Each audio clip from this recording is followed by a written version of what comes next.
आम्ही या गद्दार भाऊसाहेब वागचौरेचा या ठिकाणी प्रतिकारात्मक पुतळा दहन केलेला आहे। कारण की हा तो त्या लायकीचाच आहे। कारण की उद्धव साहेबांनी आणि आज तो म्हणतो का उद्धव साहेब हे देव माणूस आहे। अरे हरामखोरा, उद्धव साहेब तर हे देव माणूसच आहे। कारण की तू इतकी मोठी गद्दारी करून सुद्धा तुझ्यावरती उद्धव साहेबांनी विश्वास ठेवला आणि तू काय केलं, तुला जे शेण खायचं होतं तू ते शेण खाल्लंच। आमची तर आम्हाला इतका राग आणि संताप त्याच्यावरती आहे।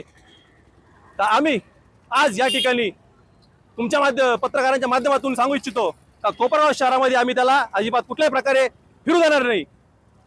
खरं तर उद्धव साहेबांना ज्या वेळेस 2024ला याला ज्यावेळेस तिकीट फायनल करत होते त्याच वेळेस आम्ही याला विरोध केला होता। आम्ही साहेबांना सांगितलं होतं का साहेब या हरामखोराला तुम्ही त्या ठिकाणी तिकीट देऊ नका, हा गद्दार आहे, यांनी आपल्यासोबत एकदा गद्दारी केलेली आहे।